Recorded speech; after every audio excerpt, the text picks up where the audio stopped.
Everything versus everything. Fight!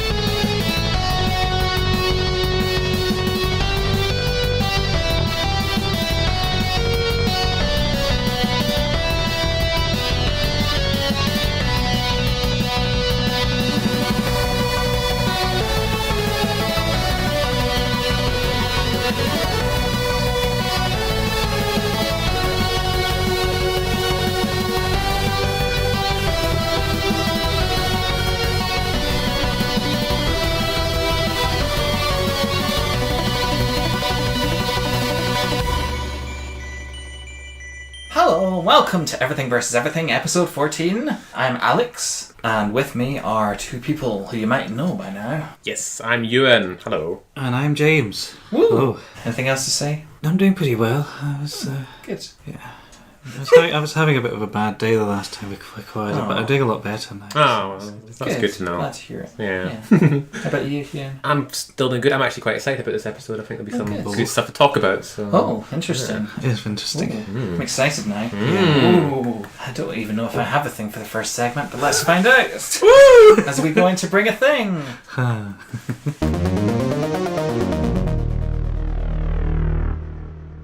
In Bring a Thing, each of us brings a thing, and it can be anything in the world. Anyone else want to begin or will I? Okay, I can start. Okay, go on. Cool.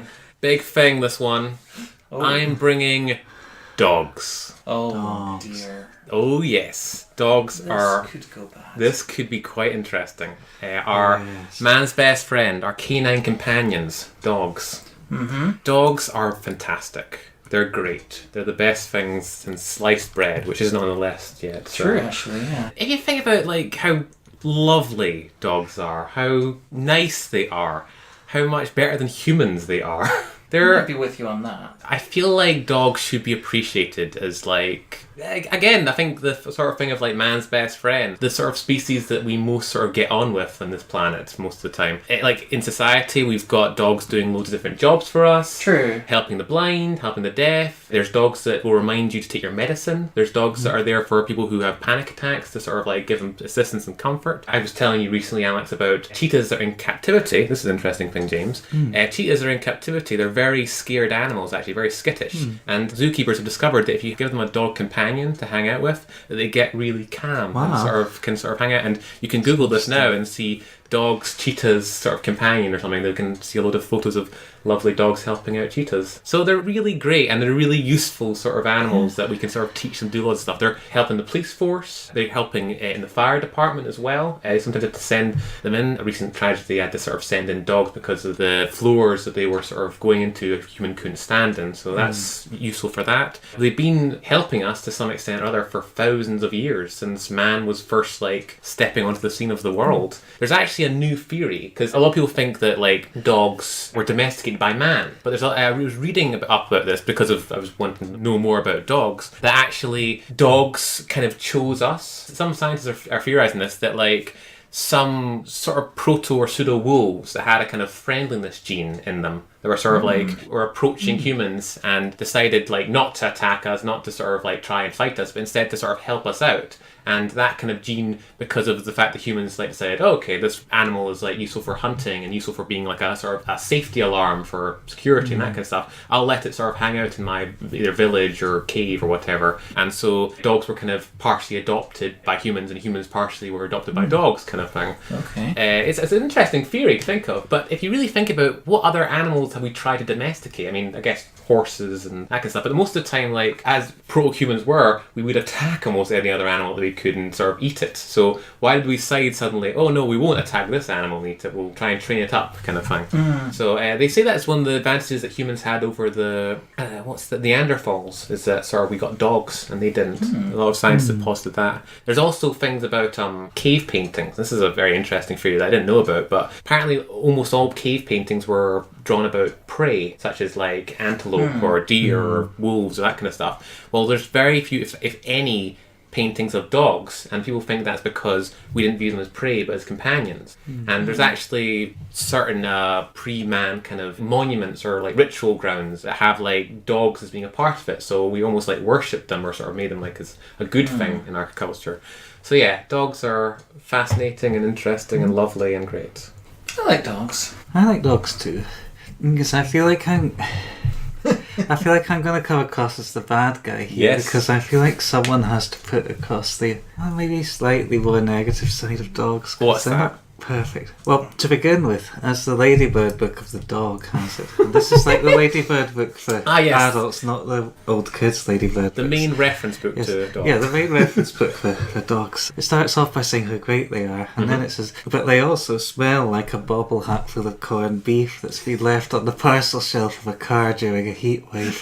Which is kind of true. Not all dogs smell that, and that's not always a bad smell. Some of them... Also, they kind of... Humans also smell, and other animals smell. Oh, no. If you're going to go down the dogs versus humans road, you're probably not going to get any argument from me on that. But just, I feel like someone has to sort of moderate things a bit. Like, dogs can be a bit aggressive as well. Like, I have been attacked by dogs in the past. But they're not all nice, I guess. But is that the dog's fault, or is that bad training? Or It could well be bad training. I mean, it could be like mistreatment from the human over their entire lives. I don't know. So it's hard to tell, really. But I suppose other than that, there's not... Please bring these points up, because I want to knock them down. Okay. Fair enough. If you have a dog, you have to walk it every day. You shouldn't have a dog if you don't want to do that. I know, yeah. I've had to look after dogs before and had to walk them. I like walking them to an extent, but there is also the aspect of like I'm not saying it's bad inherently, but sometimes you look out and it's like pouring with rain. And you're like, oh, I have to go. I suppose it does force you to get exercise. I mean, it's as well, probably a though, good in a thing way in a that way. you I think might it's good ask for you. That's true. you know. That's true. It does force you to go out sometimes. It's also kind of like I could make the argument like, oh, I have this family member, I have to talk to them at some point. So. Well, yeah, I mean that's a valid argument as well. But it's something you should do, and it's a good thing for you in the long run. Yes, I mean you shouldn't get a dog if you're not prepared to do that. That's the thing. Yeah. Like there's again, that's probably not a downside to dogs themselves, but there are people who get dogs when they shouldn't get dogs. That's the person's fault. That's the human's fault. That's the human error, not the dog error. Yes. Poor dogs. Yeah, so if we had humans on the list, I would put them below dogs. Yep. We don't have the humans yet. No. And they'd probably be quite far down if we did. I think we already have it. We have a few humans on, like individual humans on the list. Yeah, some good humans, Some some are bad quite humans. far down, Yeah. Yeah, I think is it only Bob Dylan, Cher, and Piers Morgan? I think that may be it, actually. Yes. E17 are humans. Yeah, that's true. There's multiple humans. More humans there as far as we know. Another interesting factoid about dogs that apparently make it good for us sort of working with them is that they understand sort of humans' eye contact and sort of that kind of stuff. Like if we look at something, the dog understands that we're looking at something. Okay. Which other animals, like chimpanzees, don't get that. They've tested that in comparison. Like human babies that are born, they start to figure out that, oh, you're looking at something, and then the baby thinks like, oh, they're looking at something. They understand that concept. Dogs also get that. That's one of the reasons why they think the dogs are so good at sort of like working with us, because they kind of understand our gestures and sort of that kind of stuff. Oh, they're so good. I mean, I can understand that I am not a dog owner. I've never owned a dog. I have like had experience with dogs, but I've never actually owned one. I've wanted to for a long time. I am a recently previous cat owner. Rest in peace, Cloudy. But I guess there's sort of a slight sort of like grass is green on their side for me, where I kind of like I can see that. But at the same time, I don't know. I feel there's so much like good stuff about dogs in general. They're such, if treated right and if raised right, they're such like lovable companions and all that. They're ridiculously like loyal and to the point of obsession. Like sometimes just and very very needy at times. I mean, cats can actually be quite needy sometimes as well. They can. Like, Humans despite can be their very reputation, needy. Humans can be needy. I But think- dogs, I feel like they get, generally, if you treat them well, they get to a point where they're just obsessed with you. Like, I think they do. affection that they have for you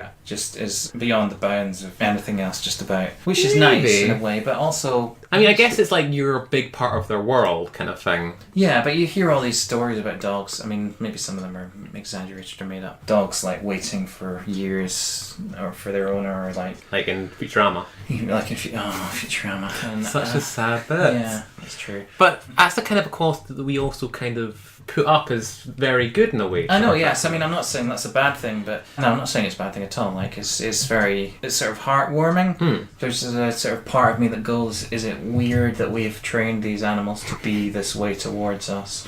Well, I mean, some scientists have kind of posited again that sort of dogs have slightly trained us to sort of maybe to like them. I mean, it's not like they get nothing out of it. They get a happy life where they don't have to worry about anything really. The worries of a dog are pretty negligible compared to the humans, and they probably have a pretty good time of it overall. Yep. And just by having dogs and by treating them well, we're sort of increasing the sum of happiness in the world. So I think they're good in that sense, even if they're it's not like they're slaves or anything. No.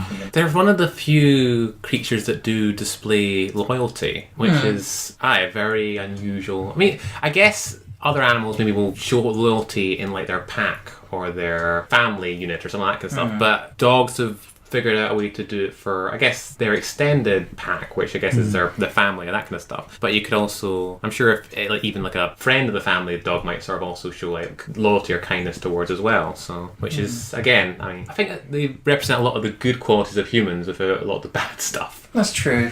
Yeah, I really like dogs actually, and I'd say they were a very good number 7.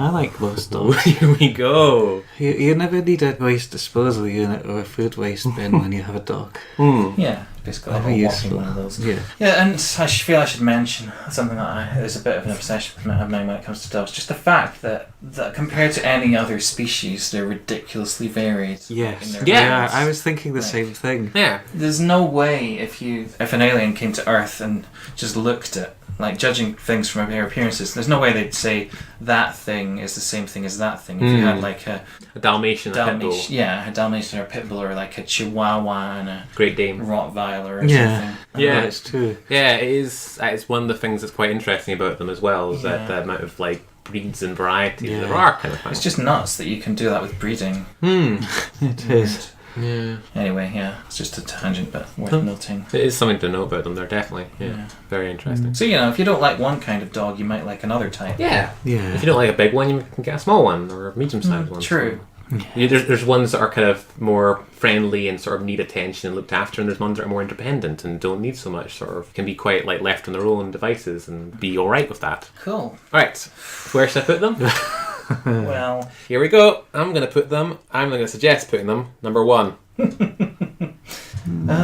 I'm with Alex. I make a good number 7. No, I'm going to fight for this. I think number 1. And if you want to make this about cats versus dogs, which I think you're making this about. Well, I mean, I think it's everything versus everything. Well, yeah, that's true. But you're specifically putting them underneath cats. Well, yes, because I love cats. I know you love cats. And I know you're a cat person, and I understand that you can be like a cat person. But let's also look at this from a logical point of view. Who does better for humanity as a whole? Who does more jobs for us, or who does more useful things in the world? Cats or dogs? But I feel like cats may have less useful positives. I also feel cats have less negatives. Like, you're walking along the road, you see a cat walking towards you. The chances that cat is going to attack you is absolutely remote. The chances that a dog might attack you if you're walking along the road is still low, but it's possible. It has happened to me. I've never been attacked by a random cat. Okay. And sure, it might not be that particular dog's fault, but the fact remains there are dogs out there that will attack people. There are not really cats out there that attack people, at least not in any significant numbers. I suppose that's quite a negative way of looking at it, because like I said, there's not that many dogs that will attack people, but they do exist. I would say that there is definitely the chance of a dog sort of attacking, and to a certain extent, I mean, I would put that into like whoever sort of trained them or lack of training them and that kind of stuff. And it is like a shame that that's the sort of situation it has. I haven't ever been attacked by a dog, thankfully. I guess in the sort of risk factor, they're more kind of dangerous than cats. Though also, I guess you could say that then that they're stronger than cats in that sense. But if you're looking at independence, like, cats are more capable of looking after themselves. I'm not saying they'd be great at looking after themselves if you just like let them out and didn't let them back in. Which would be I horrible think some to would do. do okay. I think some would do okay. That some of them. But you could say it of dogs as well. Some would do okay, some wouldn't. Yeah, but I mean, I've had both dogs and cats in the past, and I don't think I've ever seen a dog hunting or successfully hunting something, whereas I've seen cats do that quite a lot. Yeah. To the point where I don't really want them to be as good at it as they are. Yeah. I want I know what you mean. dead mice in my house. Yes. But yes. In terms of being able to look after themselves, I feel like cats might do better. It's hard to say with cats because some of them can. My cat Cloudy couldn't. They Yeah, couldn't not do how to all. hunt. That's true. Yeah, certainly. Yeah, if we decided to like leave them outside and off go on holiday for a month, I don't think they'd be able to do good. Yeah, It's a shame. you're right. So certainly cats who can't do that. Older ones, mostly, probably. And I mean, at the end of the day, like, I think dogs and cats as a pet can both be pretty great. Yeah. I think so. I think as well as dogs have more of a risk of attack you and thing, they've also got more of ability to protect your family if someone broke into your house. Oh, that's true. They can sort of give you that sort of level of security. Say you were sort of walking a dog while in the woods or something, and like a gang decided to attack you, James, which is they are wont to do. Your dog could definitely sort of help you out there. I suppose I could. I think Lily and Luna unfortunately would abandon you at that point. I think that's true. That's true. I mean, part of the dogs versus cats thing, I think the big debate, it's a big debate in our society, is to do with what do you want from a pet. And I think trying to be objective about it, there's probably not much point in the argument. I mean, in this scenario, we have to argue it. But like, because people who have cats like the fact that they are less needy or less work than dogs, and they tend to be more independent, and they tend to they can be very affectionate, but they're not affectionate all the time in the way that some dogs can be. Overwhelming you with their affection. So it's partly about that, and I think it takes longer to get to know a cat. In some ways, cats are more suspicious of new people, whereas a lot of dogs will just run up to you immediately and like jump on you and lick your face, which is nice in its own way, but can be exhausting as well. I can see the arguments for both. I love cats a lot. I don't know that I'm as far on the cat side of this debate as James is. Possibly not. Staunchly pro-cat person. Although I feel like I can't. I feel like it's just my opinion, really, just my feelings. I don't think there's really rational reasons why I like cats so much better. I just think that's the way it is. I mean, I think that's totally true, is that we've all got our specific sort of likes of like what particular animal. If we want a pet, what kind of pet would sort of suit or appeal to us the most? I mean, some people like fish, some people want snakes, some people want gerbils and hamsters. It's totally cool and that's great. Yeah. But I guess I'm also sort of wanting to put out the case that not only as a pet, but as like what dogs bring to the table is that they do quite a good variety of jobs in our society to a certain extent. They do, that's true. They help people, blind people and that kind of stuff, which cats, as great as they are, they don't actually do. They can get mice out of your house and that's it. I was trying to read up more on the debate of things, and there was people in Sweden that tried to like train cats to deliver mail at one point. It didn't work. Not surprised. It was a pretty big failure, I'm going to be honest with you, but they tried. So I wondered where my last Amazon had gone. So that's my argument why at least dogs deserve to be higher up on the list than cats. Okay. I don't know if I can argue that convincingly against it. I mean, logically. I don't think I can either. Like, from an emotional point of view, I'm more of a cat person, I'd say, although I like both a lot. Dogs, as far as I know, there's not an ancient culture that worshipped dogs. Maybe there was. I'm not saying that there was a dog god Anubis, I guess, but there wasn't like a bunch of people that worshipped dogs. But I think scientists have found at least evidence of like dogs being a part of a kind of like a shrine kind of thing. Okay, yeah, I'm sure people revered them in some way or the other. I think there was definitely a switch or at some point an acknowledgement in human culture that dogs are kind of a partner or a kind of companion and not food. Yeah. So I've got enough of the cat hurdle. Now to get up 5 more places to number 1. I mean, I think cats were too low, actually. I think cats are too low too. I won't argue that. I should have nudged them up last time. That was one of the things I was like... I would have nudged them up if hands were too low than cats. I think maybe I'll nudge them up next time. I think we've fixed hands, James. I think possibly, yeah. Okay, I would certainly argue against dogs going to number 1 because we need water to survive, and we could survive without dogs. No, but that's the thing about water. Yeah. We need water. We're chained to water. We don't have a choice in the matter. It's got a gun to our heads. Yeah. It's like, drink me or you'll die. Yeah. I suppose, yeah. It's like you're all so positive on water all of a sudden. Well, I feel like we've maybe been inconsistent with We have. Let's how be we've honest. decided to put. I suppose it was kind of inevitable. Like water has been defended as number one based on how useful it is, indeed essential. Yeah. But there's other things on the list that haven't been placed purely on the basis of how useful That's they are. true. In fact, there's lots. That's very true. So I don't know. I suppose, yeah. Because, like, think of, like, all the diseases that are carried via water. Yeah. Think of all the people in the world that are dying because of, like, poor water sort of supplies and that kind of stuff. And that's water's fault. Dogs if we didn't must have need carried diseases. Dogs must have carried They're diseases. pretty not sure as they much have. as water does. Yeah, that's true. Water has a bunch. Yeah, you're right. Dysentery and all that kind of stuff. The plague. Boo. Water, as okay as water is, I don't get the choice to, like, take it or leave it. I have to have water in some situation. I don't get any argument in this relationship with me and water. I could say, okay, dogs, I don't want you anymore, and dogs could go away. It's sad, but I have that choice in the matter. Yeah. Water doesn't give me a choice. Yeah, I suppose You're I can right. see that. Yeah. But So, look, I think that it should be challenged at least. I think that's too many places above cats. Though.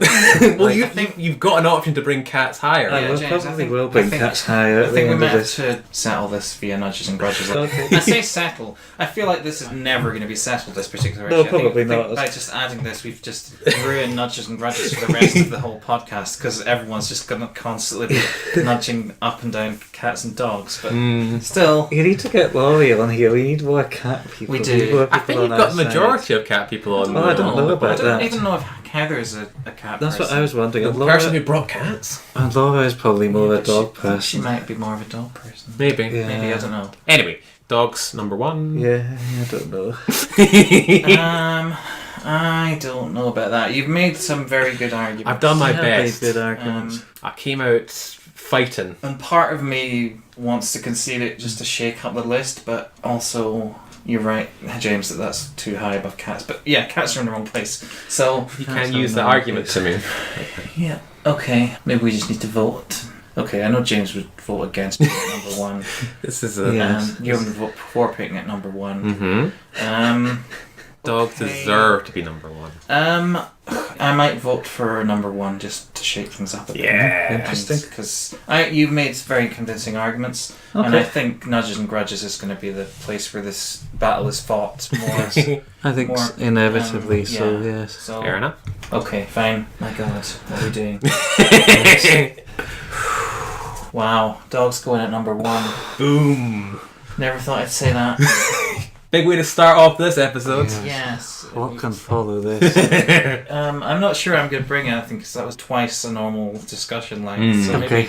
James, Wow. you can go next. Let's go for me then. Yeah. Okay, I am going to bring saunas. All right. Cool. Yeah. Well, or not, in fact. Oh, yeah. No, hot. Yes. Now, firstly, I should clarify. I don't mean, like, in certain parts of Britain, sauna is a bit of a synonym for, like, something sleazy that's basically like a brothel or a place that people have orgies or whatever. I'm not talking about that. I should clarify that at the beginning. Although, clarifying that so zealously probably makes it sound even worse. I'm more thinking about the fact that on my trip away last week, I actually sort of enjoyed being in a sauna for the first time. I've been in saunas before, like I've been to spas and to leisure centres and that where they have a little sauna that you can go and sit in, and I guess I'd never really seen the point of it before. I've just gone in and sat there like, oh, this is very hot and a bit uncomfortable and I want to go out. So he was like, why the hell do people actually pay money for this? Because I wouldn't have paid money specifically for that.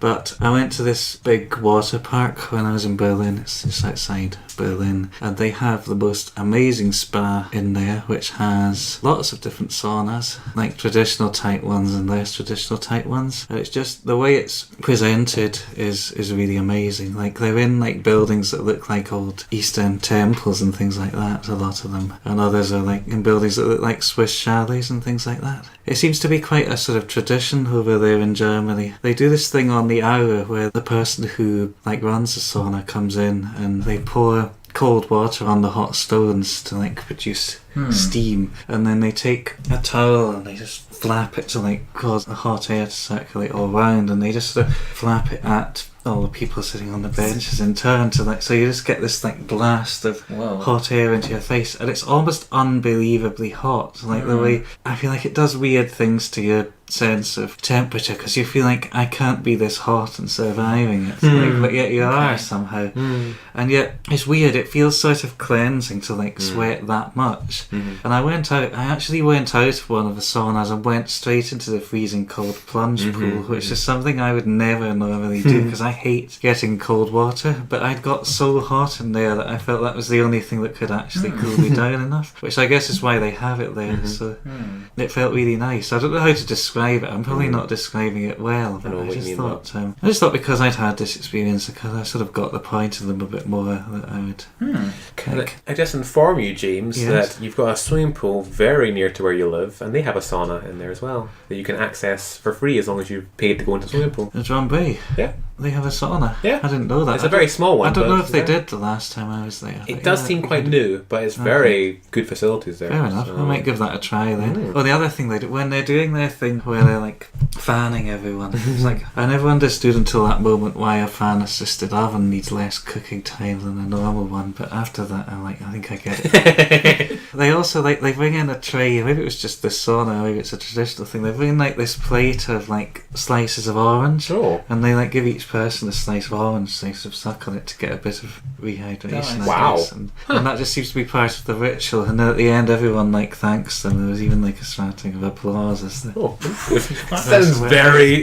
This is not the saunas I've been to before. So it was quite a new experience. So yeah, weird. Cool. I've never been to a sauna. It sounds horrible to me. Like, I mean, I assume it doesn't sound that appealing to you either. Not particularly. I just thought because it's here, I might give it a try. And then there must be a reason why people do it. Exactly, yeah. And then when I went in and I saw how nice all the buildings and stuff looked, I was like, I might give it a try at least. And then I actually started to get it, if you know what I mean. Although I think there are specific health reasons people do it, and I don't really that clued up on what those are, and it's not something I particularly went for, but it was something that I sort of enjoyed the experience, I guess, more than I thought I would. So something you don't often get sensory sort of. Exactly, it was sensory stuff that I'd never experienced before, and like actually wanting a cold shower or a cold pool to go in is not something I've ever. Could you die if they shut you in? Yes. Oh yeah, because the temperature is pretty dehydrated. Really high. quickly. You would dehydrate because the amount you sweat after being in there for 10 minutes. Or whatever. I recently saw a guy that actually, after he was in the sauna for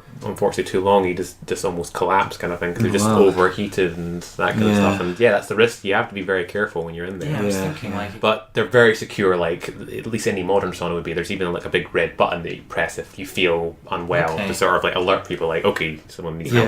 They had staff coming in to check every so often as well, make sure everything was okay. Which is what you need to do, really. Yeah. So. Well, from what I've heard, that saunas there's like toxins in your skin and pores that sort of basically help you sort of sweat that out kind of stuff. Yeah. And the other thing is because they're usually besides sort of like swimming pools and that kind of stuff, that usually it's a good way of like warming down your bodies after you've like been sort of doing exercise and all that, to sort of go into somewhere hot and sort of relaxes your muscles and that kind of stuff, which is good for. It does feel relaxing, I have to say. It's kind of more relaxing than I expected. They also say like the sort of after going into sauna, you go into the plunge pool, the really cold water, and like it helps you more to push out the rest of the kind of sweat and all that kind of stuff. So it can be quite a nice little contrast way. I think it was invented in one of the Scandinavian countries, like Sweden or something. They're big on them up there, I think. Yeah, like one of the hostels I stayed in Sweden actually had a sauna. In fact, it had two. I didn't go in it at the time because that was before I kind of decided I liked saunas. But I mean, it wasn't as nice as the ones I was in Germany anyway. It's something nice, but it's very nice in moderation, sort of thing. Oh yeah, you couldn't spend too long in there. Definitely. I feel like the most I've heard you're able to go in there is half an hour. I think it recommends like 10 to 15 minutes. You could come out and then do the plunge pool or a cold shower and then sort of sit around outside a while to cool off and then go back in. A lot of people did that, but I think consecutively you don't want to be in there for too long at one time. It's a cool experience though. It was. And I thought it'd be an interestingly random thing to bring. Thing. I don't know how we'll place it in relation to anything else on the list. Well, there's a very related thing on the list, but it's probably much lower than sauna should be, which is being sweaty. Oh yes. Well, no, this is the more good side of being sweaty. Well, I mean, it's expected when you're in a sauna. It's the place to be sweaty. People aren't going to go, ugh, you're all sweaty. Yeah, exactly. In a way, it's like if you need or want to sweat kind of thing, that's the ideal location to sweat. Yeah. Because like you've just got like maybe a swimsuit on or something like that kind of thing, or like a towel or that, and the rest of your body's like able to sort of do it without clothes rubbing against you and all that kind of. Yeah, and it's probably more of the sort of sweat that you get if you do like quite intense exercise. Yeah, I would say it's more like that. I don't really mind that too much if I know that I can shower straight after. Yes. It's kind of, it's almost nice. It feels almost healthy. Yeah. So certainly higher than I would definitely put it higher than that. I mean, it was okay. I wouldn't put it massively high, but I think I put it higher than I would have done like last week or whatever. Well, I like that. Cool. Where do you think, James, for yourself, would you put it? Probably somewhere around the middle. Maybe around sort of profanity and scary YouTube videos sort of area. Yeah, I can see that. Anyone feels strongly. I think they're cool. I do feel like that's probably one of my horror scenarios in the sense of being trapped in a sauna. Oh god, yeah. I that's want like to be trapped that's inside one. There's actually games in which you sort of can play as like a sort of assassin, and you sort of one of the missions is always like, or one of the opportunities to like assassinate one of your rich targets is like sabotage the sauna that they're in because they're so rich, and they just like Oh no. and they just like sort of knocking on the other side of the thing. Let me up. Yeah, it's quite a nightmare. Considering I'm claustrophobic handle. That'd be your nightmare scenario of being assassinated. Yeah. So don't go in saunas, Alex. I probably won't, to be honest, but Fair enough. Yeah, I could see it going where that is, so... I would put them maybe around there. Yeah. below or above scary YouTube videos. Maybe below. Maybe below. They're next to roller coasters, which feels like another sort of sensation, sort of experience kind of thing. Yeah. Entering at number 60, saunas. That's the end of Bring Thing, because I'm not doing one this week. We'll go to head to head. Ooh. Yay.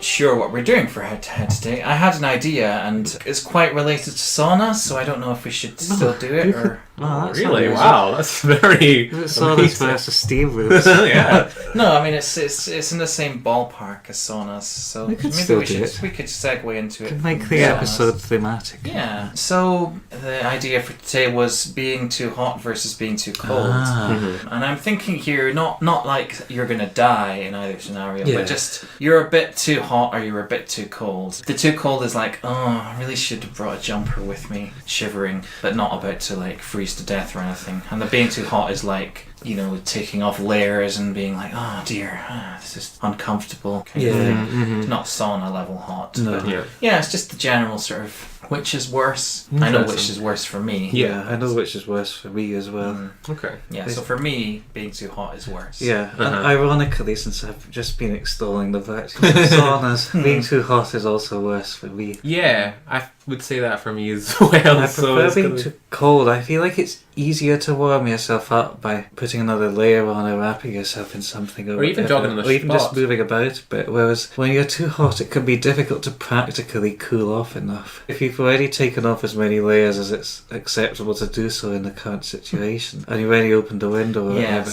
and especially when I'm trying to sleep, I hate being too hot. I'd rather be a bit too cold if I'm trying to sleep. Totally. Just borrow onto the cupboard, get a hot water bottle, or like there's possibilities there. Yes. There's things to work around. Being too hot when trying to sleep is so inconvenient. It's weird because we're in Scotland, which is a country that is mostly cold rather than hot. So you'd think we probably would want to be hotter. Maybe it's just because we're not used to it though. I think it is. Used to it. We know ways of warming ourselves up when we're cold, and we're used to it as well, kind of thing. We can handle it quite well. When you're hot, you can, like, I guess, drink cold water or do other kind of things, but still, it feels like it takes a bit of time for you to sort of get back to like your normal state, while being cold feels you can fix that much quicker. I feel like that. Like, I feel like I warm up pretty quick if I put on another layer normally, whereas cooling down can take longer.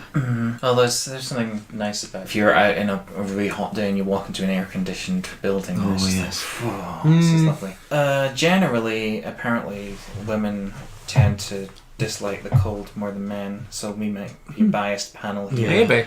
I don't think that's just a stereotype. I think there is a bit of evidence to back it up, although obviously different people are different. So men apparently have a higher body temperature. My ex told me this because she said that's why cats often prefer cuddling up to men and women, is because men have a slightly higher body temperature, so cats get more heat from them, which is one of the reasons. Not to bring the conversation back to like cats. But I can imagine if men have a slightly higher body temperature, they might be slightly more able to cope with being a bit cold than women could, maybe. I don't know. Well, it's weird because I have seen an experiment in which both men and women have put their hands in a freezing cold vat of water, and women have been able to handle the cold longer than men have. So, I mean, they might like it's it a slightly less. different scenario, really. Yeah. In at least that test, it showed that the majority of women are able to at least handle the cold much better than men can be, though of course there are outliers in both cases. So yeah, I feel also, I know we're kind of talking about the sort of gender stuff now with that, but I mean, like, older women have like hot flushes as well, so maybe they don't like getting hot as much either, kind of thing. So maybe there's a whole variety of hot cold scenarios for both genders. Yeah, that's true. I mean, it's different for everyone. For me personally, the window of temperature that I'm actually comfortable in is ridiculously narrow. Like I almost feel like, how did this happen? How did this evolve? Like, surely there should be a broader window that's comfortable. Like, I can survive. There's probably a broader window that I can survive in, and maybe it's just my body being oversensitive and being like, oh no, you're gonna freeze to death. Oh no, you're gonna die of heat stroke. It just seems like there's a few degrees where I can be like, this is about the right temperature, and then on either side of it, it's just. Well, I do feel that you can handle colder temperatures better than I can, Alex, to a certain extent. Well, I often go out without taking a jacket, which is often commented upon. I'm not criticised for it. No, I kind of feel like I'm the same, because when I'm sitting in my office at work especially, I constantly seem to be either too hot or too cold. It's quite good that I'm next to the window, so I can open the window. I'm also next to the radiator, so I can turn it up and down if I want. Yeah, I mean, there's always like at least have control, but I feel like I'm using that control more often than I should you've have always to. got like little busy work, like little chores to do to keep yourself at the right temperature. Like, I've got to open the window, I've got to put a jumper on, I've got to take a jumper on. And then I can get to like this right temperature during the morning. Then I go out for my lunchtime walk, and that gets the blood flowing, obviously, because when I come back, I'm way too hot compared to what I was before, and I have to like turn the heating off and open the window and take my jumper off, and then. But I think I seem to want it colder. Like, there was a time when it was the middle of winter and I was like in my office and I was quite warm. I had the window open next to me, and the woman from the next door office, there wasn't anyone else in my office, so we have proper office rooms with walls and doors, not like open plan. The woman from the next door office came all the way round to tell me she was too cold because of my window being open, and could I close it please? And I was sitting right next to this window. She would only have been feeling it through like a doorway and a corridor and another doorway and then right round. Yeah, wow. So I don't think I feel the cold as much as a lot of people do. But no, I don't think I do either. I mean, it might have been creating airflow, because that's a good thing to do if you're too hot, is to create airflow. It like can do, open actually, window on each side of the house and you get like a current running through it. Another tip I've heard about sort of cooling yourself down more is to sort of either blow or sort of try and cool certain parts of your body that have veins that are wrists and that kind of stuff, because it cools your blood, which cools your wrist under the cold tap. That's an interesting that one. You down quickly. I don't know if that's. I do find it happens. I use my feet as radiators when I'm in bed to let off excess heat. Like if I'm too hot, I'll stick my foot out to cover and it will cool me down quite quickly. It doesn't work for me as much. I feel like my feet are always colder than the rest of my body. Yeah, my feet are cold right now actually, and the rest of me is fine, but my feet are like. They're the furthest away from my heart, I guess. So, and I totally tall people have like their further away extremities are cooled down. Yeah, I guess that sort of makes sense. Because it's tough to get blood around them. All these long legs and that kind of stuff. Yeah. Anyway, so both should go pretty low down though, because they're not great. Well, they're both being too hot or too cold. Is by definition you're not comfortable. Yeah, you feel inconvenient at the time. I've often thought though that the best temperature for a bath is slightly too hot. Yeah. I think. But you think, but is it? Because how is it too hot? Well, that's like it can't really be too right hot. It must be that must be the right temperature then. But it feels like it feels hot. It feels slightly too hot when you first get in, and then you realise, actually that's nice. Yeah, you get settled. Also, you're like it's able to stay hot for longer than something that's like warm. So in the context of a bath, I'd say slightly too hot is the best thing. But in other contexts, which is most of life, then I would say too cold is better. Most of life is not in the bag. Yes, as the old exactly. saying goes. Yeah. That classic. I've got being sweaty on here, which I think is worse than being too hot, because being too hot isn't always about being sweaty. I usually get sweaty. I think you said, hot. did you specify slightly too hot or slightly too cold? It's not. Yeah, so it's not life-threatening. Yeah. So I'd say both of them should go under getting a haircut. Yeah, maybe. I don't know. I think getting a haircut, at least you get a haircut at the end maybe of the day. around that. I feel though at the end of the day you got a haircut after all, so that's satisfied. But being too hot or being too cold really doesn't satisfy anything about you. That awkward experience of mine is too long. It's the only one that's spilling over. It's a bit of a sentence. It's alright. I don't know, I might put getting a haircut below being too cold, but since you're arguing against that, I'll happily put it below getting a haircut. Cool. Okay. Are we just putting them next to each other there? I don't know, I feel like Maybe being too hot should be a bit lower.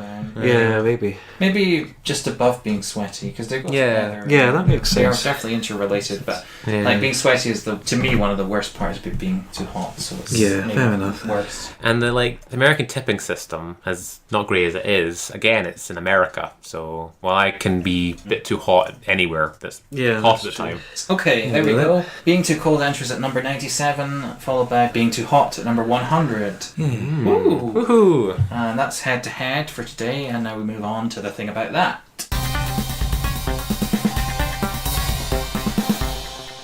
And the thing about that today, we're talking about the great outdoors, which we can currently see through a window. Yeah. So it's very topical to us. Oh, look at great There's trees out there. There's a blue sky. There's a sun. There's some houses. There's a Well, hedge. it's a bit of a typical suburban street. I don't know whether it counts Maybe as not great great. outdoors. It's No. okay exactly, but outdoors. Yeah. The average outdoors. Yeah. Yeah. Shall I go first? It's up to you. You can go You can go first. first. You didn't do Oh well. yeah, that's last true. time, so. So my one is mud, glorious mud.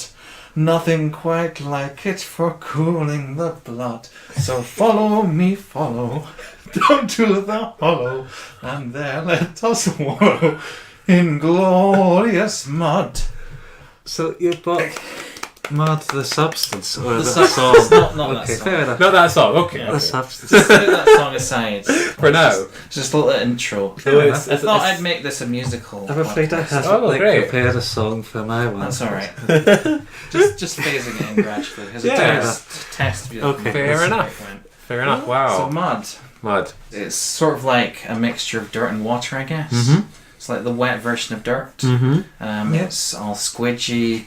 It's, I don't know. It's fun, I guess. I mean, there's a certain part of me that wants to dive into it. I don't think I ever have. Like, there's a certain, you want to either avoid it entirely or just get completely covered. Yeah. There's Yeah, not anything really in between feels like a missed opportunity. Yeah, exactly. Like, but I don't think I ever have done that thing where I No. just dive into a pool of mud Neither have I don't think. and just rolled around. Oh, yeah. Because there's always like that feeling like, oh, I'm just going to have to go clean it up. If you could Yeah. clean it up straight away afterwards, that would be fine. Yeah. It's like the sauna thing. If you can cool off straight away afterwards, Yeah, that's the thing. it's Yeah. fine. But you're not always in this position where you can do that, so, you know, So if you were generally you'll want to avoid mud. if you were naked and there was like a big clean river or lake right next mud to pool. you, That's you true. could clean it off straight away Yeah. afterwards. Mud bath. But that's a fairly specific set of Yeah, circumstances. and there is mud wrestling. That's a thing That's that a some thing. people are into. Mm-hmm. I don't know why that's a thing. I guess it's a bit sexual in some cases. Some cases. Oh, does it seem a bit fun? Yeah, it's also just fun. Like, it's just getting There's- dirty. yeah.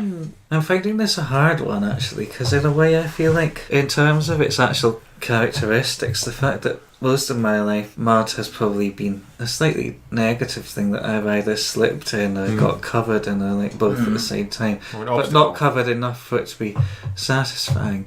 And yet at the same time I find in my brain I automatically think of it more favourably than that. I don't know why. It feels Like, wholesome. yeah, or it does something. kind of, yes. It's not like disgust. It's not as disgusting as other. No. It feels like it should be disgusting, but it's not really. It's Yes, like, yes. Oh, it's just wholesome. I know what you mud. mean. It's very Mud. natural. Yes, I think that's what it is. It's the fact it's something natural and something outdoorsy. Something that and children just- should yes, get covered in yes. at some point Yeah. in their childhood, and then come in Exactly. and their mum's like, "Oh, Darren," and they put their football kit in the washing machine while they make some Heinz beans for their tea Yeah. in an advert. Yeah, that's right. It inhabits that universe of idealised childhood. Yeah, that kind of freedom that they've got to do that. Yeah. There's also bubbling mud, which is fun. Oh, I like bubbling mud. Bubbling mud? Have you ever seen bubbling mud? Maybe, I've but... only seen the synthetic bubbling mud at the bottom. Is that synthetic? Oh. It's not even there at all. Sorry to burst your anymore. mud Is bubble it just there. like got a thing that pumps air into it underneath? Oh, It wow, I must didn't have know been. that.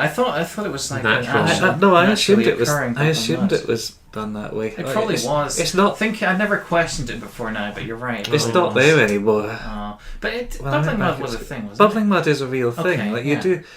you do get it, but I good. don't think the right geological So I've never conditions actually exist seen in real Midlothian. bubbling mud. I think I'm going to strike bubbling mud from the record. I used to love the bubbling mud at the butterfly farm. That was my favourite thing there, despite the fact that there was all of these like amazing creatures and things that you could go look at. I was fascinated by this pool of... I was like 9 or 10 years old or something when we last used to go regularly, so that's my excuse. For now. Fascinated by this brown pool that would like stuff would bubble out of through. It was like, This feels something that's quite a sort of visually like satisfying thing. Oddly satisfying. Yeah, it's just something nice about mud. Like some people put on their faces, like a mud pack. Mud bath. I don't know if they just get like random mud from the countryside and put it on their They'll face. probably be more careful with what Yeah. went into it, but yeah. Yeah, I don't know what sort of makes good face mud. I guess lots of nutrients or something, I don't know. Maybe, probably something like that. Well, it could be the texture of it, where the texture like cleans out your pores or whatever. I'm not sure how it works, but straying into territory I really don't understand. Yeah. I was on shaky enough ground with the sauna, but this is like gone too far. It's just sliding all over the place here, James. Yeah. Yeah, I Mud mean, yeah. Oh, I get it, yeah. Sorry, I shouldn't have said that. One of the rules of jokes never explained. That's good. I don't know if I've noticed. It was very subtle one. But there are actual mudslides out there. There are, which are bad. Bad. They can be bad, certainly. Though there's kind of the other mudslides where you're sliding and you're using mud to slide, which is kind of fun in a way. Yeah. There's, I was going to say there's mud bikes. No, dirt bikes. Dirt bikes. But Mud bikes. you don't use really them in the mud. Yeah, you don't want to really use them in the dirt. You want to use them in the mud to sort of get all spray. Again, it's another sort of bit of fun with mud, sort of. You're experiencing this kind of I think mud slidiness. I think we haven't got dirt on the list yet, but I think mud is probably better than dirt. I would say so. Because if I had to eat some of one of them, I'd probably Dirt or eat some mud. Yeah. You got at least water going. Yeah, which we found is okay, but yeah, dirt would just be horrible and dry and yeah. If you're having to eat something, I guess. Anyway, yeah. There's people go on these obstacle courses, and a good chunk of it is just wandering through muddy sort of situations, and they seem to be having fun there. That's so true. I mean, I think they would probably want the mud to be there no matter what, because they always get pictures of them covered in mud after, and that seems to be the whole evidence that they've done it, I guess, is the mud's caked on them. I'd love to have, I don't know if I'd really love it at the time, but I'd love to have a picture of myself just covered in mud. Like, just one of those pictures that you look back on and you're like, good day, good times. A good day. Yeah. Well, we could get that on your list. One of my favourite pictures of me, I actually am slightly covered in mud, but you can't really tell because I'm almost just a silhouette. It's this really sort of quite dramatic looking picture that my friend Mary took when we were exploring a disused station. It's just that you can see the roof up ahead, there's a curving line of pillars along the old platform, and then there's me just like silhouetted as a figure standing there, almost a silhouette.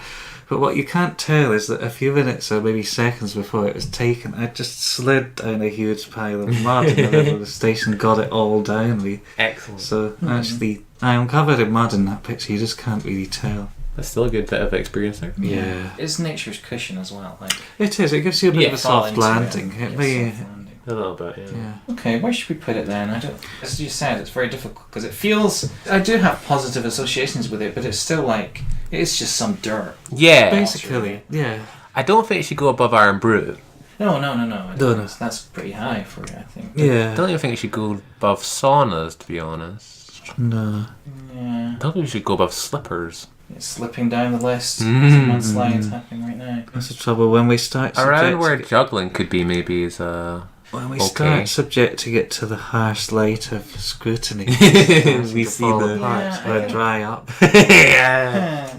Yeah, around jugglings feels about right. Yeah, that's fine for me, I think. A little juggling of cheese rolling or something. Definitely, I think there's muddy conditions to do with cheese rolls. Yeah. Hang Gardens of Babylon.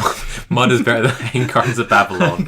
Wow. Brackets, wonder of the world. But Hang Gardens of Babylon, even if it doesn't exist, it's kind of like a very cool and interesting concept or an imagined world or place. Even if it's like it's a fantasy, it's a very interesting and visually appealing. Below Hanging Gardens. Yeah, I don't know. People had fun in mud. They haven't had fun in the Hanging Gardens, as far as I know. At least not for the. If it did exist, not for a good period of time. I think it's the fun side of mud and like the wholesome, natural feeling side of it that means it should be a bit high. Yeah. I mean, I could literally go out just now if I wanted to and go in a pile of mud somewhere or make some mud if you want. If I wanted to. Yeah, that's what we'll do afterwards. Yeah. So yeah, maybe people have hurt themselves in mudslides, I guess, so maybe cheese rolling less than that. Maybe just above Hang Gardens? Okay, I'm okay with that. Okay. What do you think, James? Yeah, I'm okay with that. Okay, cool. Mud. Substance. Lovely mud. Mud enters at number 77. What's the next? My outdoor activity, well, it doesn't have to be an activity, but it is an activity, is hill walking. Yeah. I used to be quite a keen hill walker. I used to be a member of the hill walking club at the university where I work, so we went on a few trips every year up to the Highlands mostly to go hill walking, and I enjoyed it. But I'm kind of lapsed hill walker. I haven't done all that much recently. I think it's just maybe I'm not as keen as some people on it. Like I feel like there are downsides to it as well. Like there are upsides first. You get a lot of exercise. You get ups and downs. Yeah, a lot of ups and downs to it, literally and metaphorically. You get to see amazing views. That's one of the best. You can't really rival the views that you get from the top of a high mountain. If you're lucky to have a clear day, which only happens sometimes in Scotland. I made everyone laugh after I'd been up. I think it was Ben Nevis by posting a photo that was just a rectangle of grey and saying "View from Ben Nevis" as the caption. And people probably thought I'd opened a paint program and used the flood filter to fill it with grey, but it actually was a photo of the view from Ben Nevis that day. And I had a very similar one from Ben Lomond as well. But yeah, so that you're not guaranteed a view. I mean, it's good exercise. I think I calculated when I was doing Weight Watchers, I put through the hill walking as exercise, and a good long day's hill walking basically doubles the amount of calories you're allowed to eat without gaining weight. So you could eat like 4,000 or 5,000 calories on a day you spend most of the day hill walking and still probably lose weight because you're burning off so much. Feels like you should go to a pub after hill walking. You do have a big pub meal. We often did, yeah. And it was quite nice doing it with the club because there was always like a nice meal being prepared back at the hostel, something really warming and filling, for the end of the day. So you knew there was going to be that. So you didn't know whether there was going to be enough showers for everyone or enough hot water for everyone, but you knew there would be like food at least, and the food would be nice, and there'd be like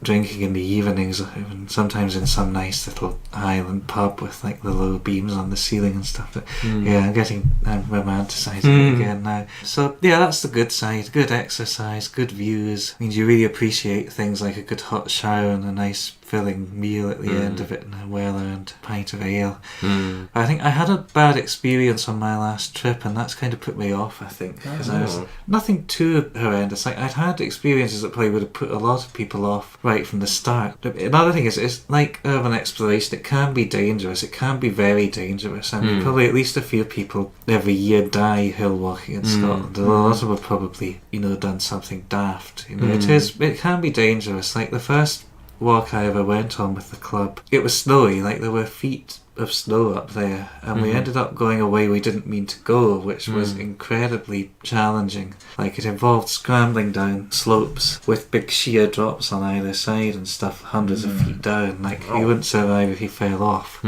We hadn't meant to do this. We'd basically gone the wrong way, but by the time we'd scrambled down a bit, there was no way to get back up it. We had to carry on. So we carried on down this big ridge, and at the time, because it was my first walk, I was kind of thinking, oh god, is this what they always do and stuff like that? But it turned out it definitely wasn't. This was like an extreme one for everyone. And when we read about it afterwards, it was like the books were describing this particular ridge as being really treacherous and saying don't try it except in good conditions and stuff. So yeah, it can be dangerous. But I think my last walk wasn't really anything like that. It was just, I was really exhausted. The thing is, I often would sleep really badly the first night in the hostel because I often sleep badly in new places. So often I'd only get a few hours sleep, but after a coffee or two and a bit of walking I would be fine, you know, I would wake up, I would start to feel okay. But this time I was feeling exhausted and I thought, oh, it'll be the usual thing, I just haven't slept well, I'll be fine once we get going. But I wasn't really fine once we got going. I just started to feel worse and worse. But by this time I was up a mountain. There wasn't really an easy way back down, even if I... if you get sick of it hill walking halfway through... Yes, exactly. Once when you're halfway through a walk, look, you could be miles literally away from the place. And the other thing is, I'm starting to find it such a slog, especially on the way down. I don't know why, but I think it's maybe because I've got quite long legs or something, but I find coming down a hill really, really hard going. Like, I find myself going really slowly compared to a lot of the others, and I was really lagging behind and stuff. So I just wasn't enjoying it. I was just way too exhausted. I think maybe I was getting ill or something. I guess that put me off, but I think also I've never really felt compelled to climb all of the hills like some people. Like, there's a big activity in Scotland called Munro bagging, and Munros are hills that are over 3,000 feet, and they're called that because the list of them was originally compiled by someone called Munro, and there's about 280 of them roughly. I can't remember exactly how many. I think it's 270 something, but it's roughly that order of number. I've done maybe 30 or 40 of them. That's impressive. It's not that impressive. There are a lot of people who attempt to do the whole lot. And there are places where you can do, like I've done 4 in a day, maybe 5 in a day. There's places where you can do that quite easily, where once you're up there you can pick off quite a few without having to descend too far in between them and stuff. So I knew a lot of people who were trying for the whole set. I could never be bothered with that because once you've done the particularly nice ones and the ones where you can pick off lots in a day, once you've exhausted those, the ones that are left are hills you would probably never bother visiting unless you were trying to do all the Munros, because they're not particularly interesting, not particularly great views that you can't get from elsewhere, and often you'd have to walk half a day just to get to them, just to do the one hill. So for me, I feel it kind of loses its variety after a while, or it loses its novelty, I guess. Like for the first few I really enjoyed like the views and everything, and then after that it starts to get a little bit more samey. I think. And it's very like physically hard going. If you're not feeling fit or something, it can be a bit unpleasant, as I discovered that time. So I would say it's a pretty positive thing in general, but not my favourite activity, or not anymore. Okay.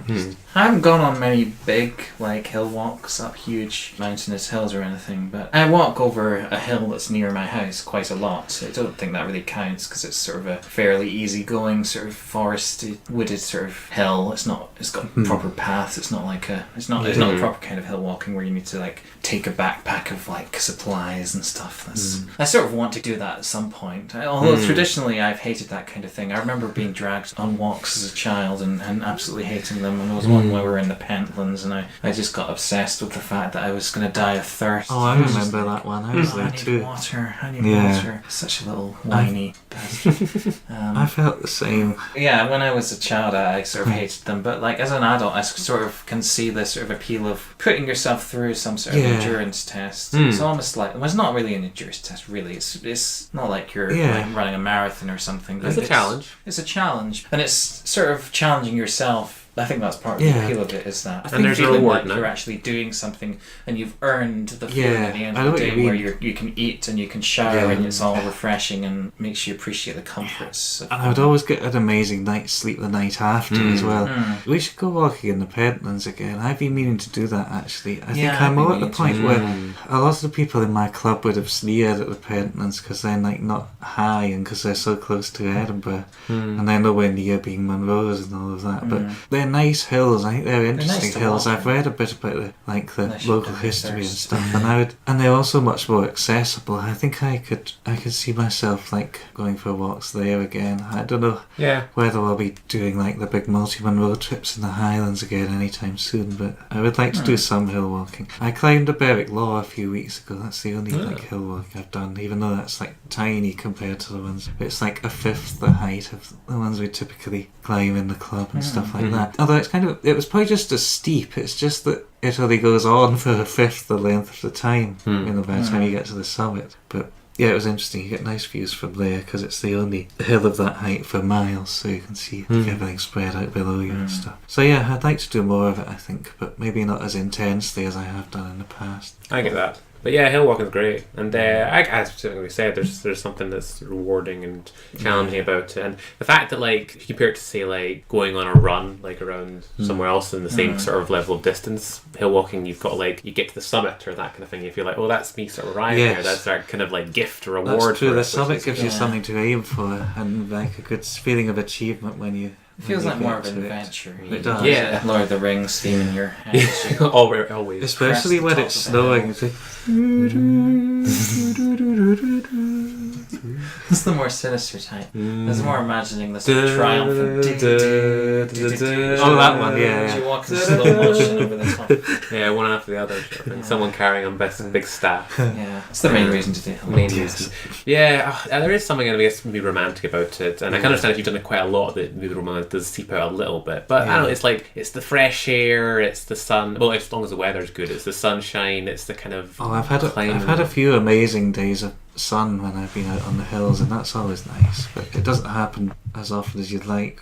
Totally. You get the completely grey view from the top more often in my experience, but especially Ben Nevis. That's almost never clear at the summit of Ben Nevis, but it's a shame. Doing. And there's also something I keep forgetting about is that when you get to the top, that it's always very windy at the top. The top, it's far windier generally than the way up because you're not sheltered at all once you get up there. I always feel like when you like see pictures of people like sitting or standing at the top of the sort of the mountain, they're all sort of like, oh, it must look amazing, but then when you get there, it's like. I think there was one mountain. There was one of them when I'd done. I think we literally crawled up because that's the only way you could stay. You just get blown over if you were standing up. But overall, I'm very much in favour of it. I wish I could do it more, to be honest. I kind of want to, especially now I've talked about it, I kind of want to do it more. I kind of feel more positive about it than I did when I decided to bring it, so maybe that's good. Yeah, hill walking. So what do you think? Maybe up near where urban exploration is. You brought out urban exploration on the last episode, and that's another hobby of yours. One that you probably are more into than hill walking. I think I'm more into urban exploration now, or for the last few years at least. But like in terms of how good it is overall, I think more people are probably into hill walking. Yeah, I'd say. And I think it's probably healthier. I don't know that it's necessarily less dangerous, but it's probably you're breathing in like the fresh mountain air instead of the flakes of lead paint and asbestos insulation that you get in the abandoned places. So it's probably it can go above urban exploration, I think. Cool. Yeah, I think I probably would reasonably see that also. Above anything else? What do you think? Is it better than zombies? Oh. Is it better than grilled cheese sandwiches? Well, for me it is, but that's like, I don't know.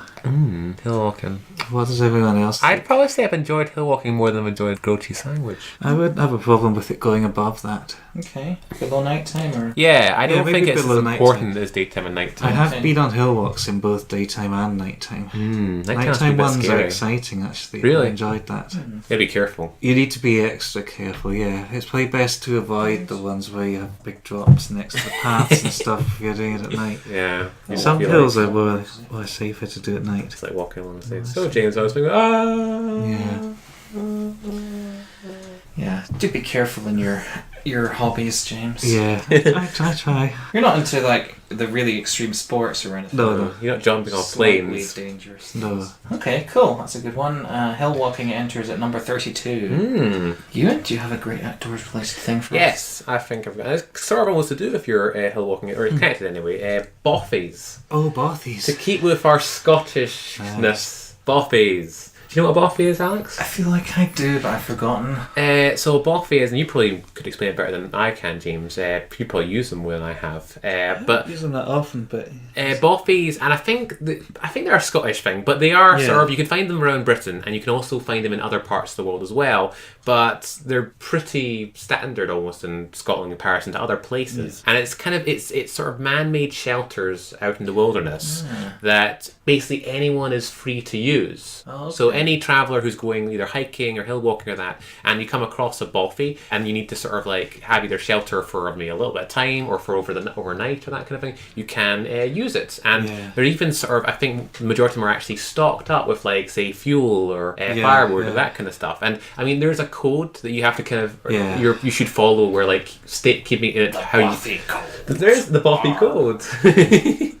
And because of the Bothy Society or something like that. I think and people are discouraged from posting their locations online. I don't know whether that's still the case, but at one time it was supposed to be that you would discover them either by stumbling across them in real life or by word of mouth from other travellers rather than just finding a big list online or something. I think there is some list, but maybe they haven't listed all of them. I think there's certainly books that list them, but I suppose books seems more somehow reputable. It seems like you care about them. If you actually go to the lengths of buying a book about it, it seems like you have some commitment to the idea at least. But yeah, I mean, I haven't actually been to that many of them. I've never stayed in one overnight, although I know that you can do. A lot of them have like a raised platform or something that you can sleep on if you bring your sleeping bags. They're often like just a single room, I think, but they give you like decent shelter usually. We hiked out to one. It was the second day of one of my club trips when people tend not to do such intense walks, or at least the people who are tired after the first day don't tend to do such intense walks. We just sort of walked out to a bothy and had lunch there and then came back. It was quite nice. It was a really nice setting, and one thing about it really amused me. I don't know why. There was a little toilet outside, just like a single toilet cubicle, but it was like on the outside of the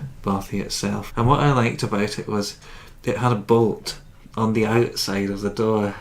Oh wow, that's interesting. So like, if I was on my own, would I actually dare go in there? Would I be able to get back out again? Yeah, you could leave the door open if you're on your own, I guess. Why would you do that? That's weird. Okay. Yeah, sorry, that was a completely random But I'm sure that's not standard about bothies. It's probably just that individual. It's part of the bothy code. I don't know if they all even have toilets, but that one. Anyone who breaks the bothy code is sentenced to stay in the toilet and be locked in there. Yeah. It's your punishment. Basically the pirates of the land, the bothy people. The bothy folk.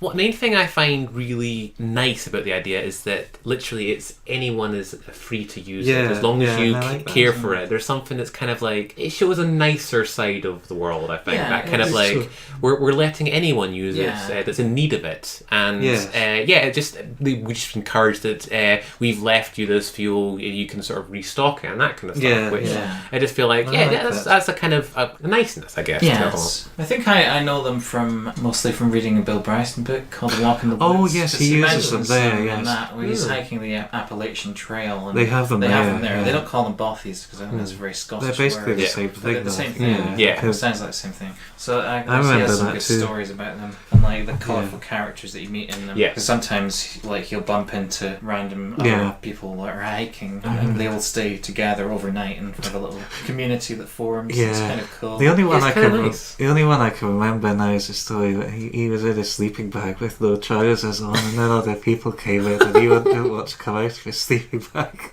Oh my god, that's brilliant. Yeah, I don't think I'd necessarily get in that situation. I probably wouldn't get in that, but I don't know that I'd enjoy the sort of. I'd be scared about the meeting other people aspect of it, but that's just me. I think it's in that sort of thing, in that sort of place, you'd meet other people who are in the same situation as you. I think I feel like you'd people are hiking out in the wilderness. They're either probably okay people or they're just serial killers.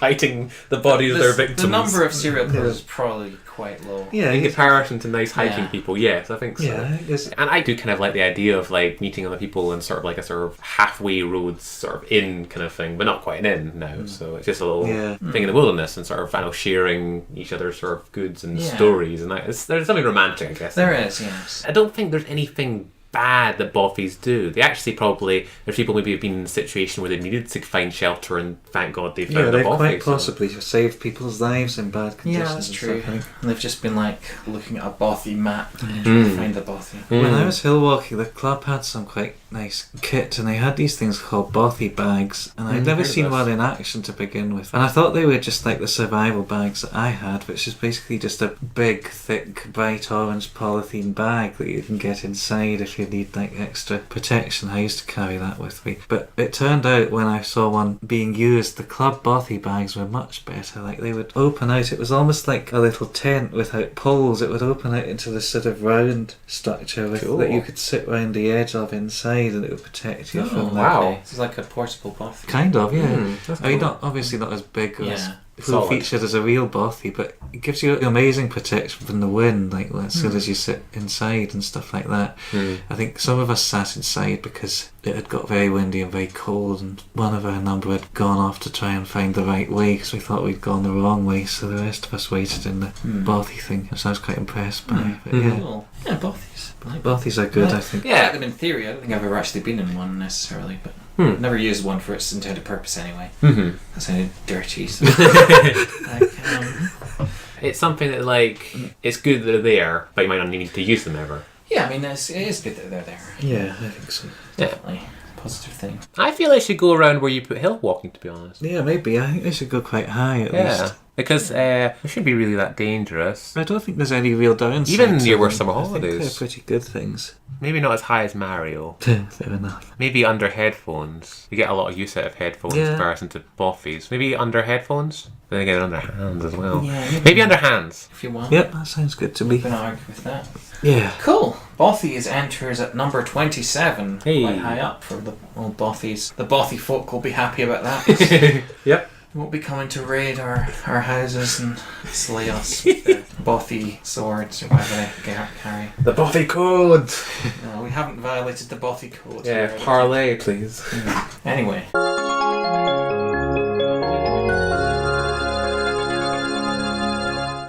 That just leaves us to do nudges and grudges. Oh dear, this could be quite a... James just cracked his knuckles. At least I would have if I could. I made a gesture of it, but they didn't actually My crack. knuckles don't crack the way they used to. I used to be able to... There, I'll crack some of them for you, James. That's good. That's as far as I can. Oh, I just did one. Yeah. Oh, who wants to pick this off here? I feel like whoever... The order of who nudges first could be relevant here. No one wants to be first. I'll go first. Yeah, okay. I will nudge cats up 3 places. So cats are better than Berlin. Better than New York. Better than New York. Yes. I would have done that last time if it hadn't been for hands, I think. Well, you wouldn't because you wouldn't have been able to. Exactly. Well, actually, It was you I who wouldn't have did been able it. to type it in. Yeah, I could still... You could still say it, but I wouldn't be able to. Yeah, that's true. With the hands. Yep. Okay. True. So cats are now at number 4. Uh-huh. Below NASA, above New York. Okay. You in? Do you wanna... Don't know. Alex, are you wanting to go? Oh dear. I mean, are cats better than NASA in your eyes? Probably, yeah. I would have put them above NASA, but below water, I think. I'm The gonna... dog's position makes it difficult to know what I would Yeah, ideally I do. don't know what... I'm conflicted here, to be honest. It's just getting tricky.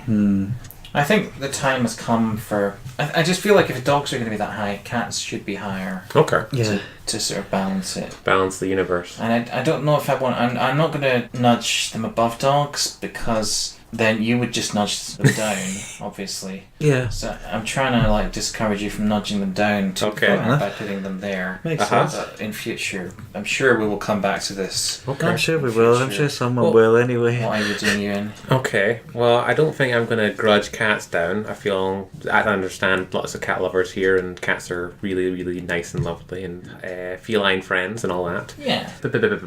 Is there anything else? No, I feel like that's good. It's all good.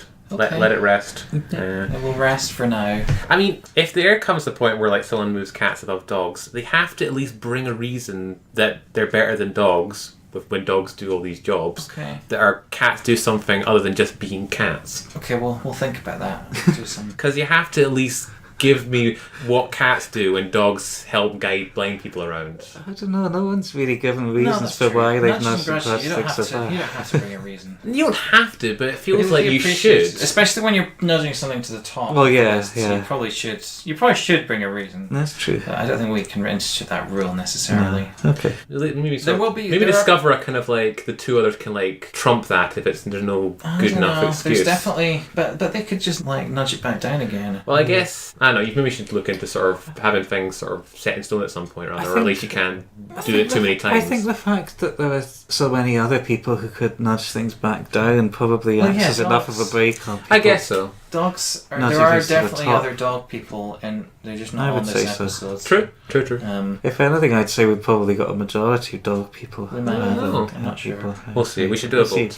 Maybe. That's Nudging and Graduate for today. That's the end. We've now got a new number 1 thing and a new number 2 thing, which was not new, but it's nudged up. So the best thing in the world is now dogs. Woof. Closely followed by cats. Meow. The worst thing in the world at number 108 is homeopathic medicine. And that's it. We hope you enjoyed this episode. It was fun. And go out there, get some fresh air, roll around in some mud. And until next time, we'll see you next time. Bye. Bye.